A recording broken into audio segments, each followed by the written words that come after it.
Selamat pagi dan salam jumpa saudara-saudari sahabat Verbum Domini yang terkasih. Salam sehat untuk kita semua. Hari ini kita kembali berjumpa dalam edisi Verbum Domini Jumat 12 November 2021. Hari ini kita masih ditemani oleh penginjil Lukas, dan di penghujung bab yang ke-17 Injil Lukas juga pada hari ini masih berkisah tentang kerajaan Allah. Karena itu, saudara-saudari yang terkasih, mari sebelum kita masuk dalam permenungan kita di pagi hari ini, kita membuka hati untuk mendengarkan sabda Tuhan. Inilah Injil suci menurut Lukas.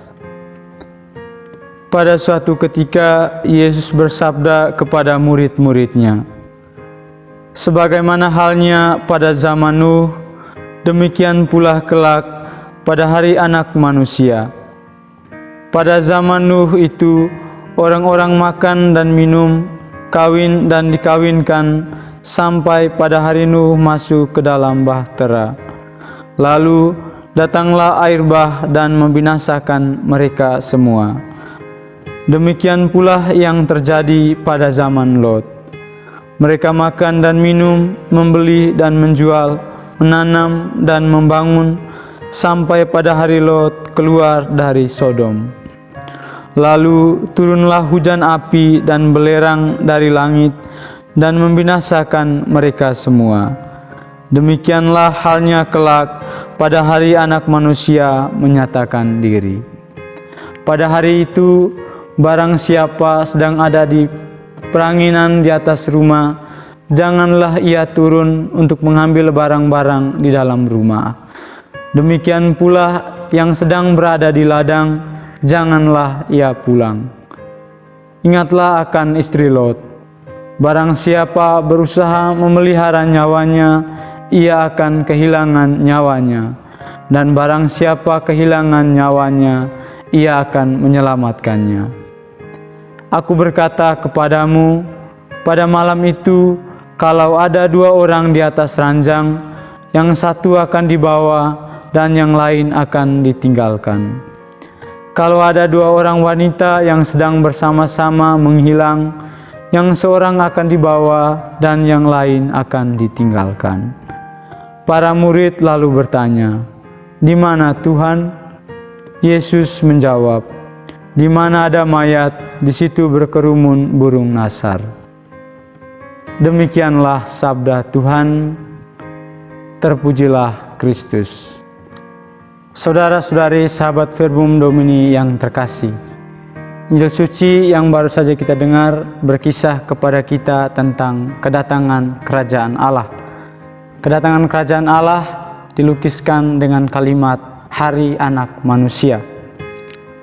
Kerajaan Allah adalah pemerintahan Allah, di mana Allah bertindak sebagai Raja yang berkuasa atas surga dan dunia. Kerajaan Allah atau pemerintahan Allah itu sudah nyata dan nampak dalam diri Yesus Kristus. Mengapa Yesus Kristus disebut sebagai kerajaan Allah yang nyata atau nampak? Karena kerajaan Allah selalu identik dengan sukacita, kedamaian, keadilan, kesembuhan, pembebasan, dan lain-lain. Dan semuanya ini sudah dibawa serta oleh Yesus ke dunia. Seluruh dirinya ia baktikan untuk memberitakan Injil kerajaan Allah. Namun sayang, pada hari ini dalam Injil yang sudah kita dengar bersama, kerajaan Allah yang ditawarkan atau yang diwartakan oleh Yesus kurang dan bahkan tidak disadari oleh orang-orang zaman itu. Mereka tidak peduli dan bahkan mengabaikan apa yang terjadi di sekitarnya. Pikiran dan hidup mereka dipenuhi dengan keinginan untuk mengejar hal-hal duniawi. Mereka lupa mempersiapkan diri untuk kedatangan Anak Manusia atau kerajaan Allah itu sendiri. Akibatnya, saat di mana Anak Manusia datang, semua yang tidak siap akan ditinggalkan dan mereka yang siap akan dibawa serta. Saudara-saudari sahabat Verbum Domini yang terkasih, Penginjil Lukas pada hari ini menekankan satu hal penting yang harus kita lakukan perihal kehadiran Allah atau anak manusia. Sikap penting ini adalah sikap kesiapsediaan. Sikap kesiapsediaan ini nampak dalam pemberian diri untuk dibimbing oleh kuasa Allah, membiarkan diri dituntun oleh Allah, dan Allah menjadi yang utama di dalam seluruh peziarah hidup kita. Dan hal ini harus dilakukan sekarang, bukan pada saat anak manusia datang. Karena jika kita tidak memulainya sekarang, kita tidak akan bisa melepaskan segala sesuatu di dunia ini. Kemudian akan membawa kita kembali menoleh ke belakang dan akhirnya tidak masuk ke dalam keselamatan yang diwartakan oleh Allah, yang diwartakan oleh Kristus itu sendiri. Karena itu, saudara-saudari yang terkasih, mari kita terus menumbuh kembangkan sikap kesiapsediaan dalam menantikan anak manusia atau dalam menantikan kehadiran kerajaan Allah. Mari kita mengusahakan hidup yang lebih baik dengan bantuan rahmat Tuhan, agar kelak ketika anak manusia datang, kita semua turut serta masuk dalam kerajaannya yang kekal. Semoga Tuhan memberkati kita sekalian.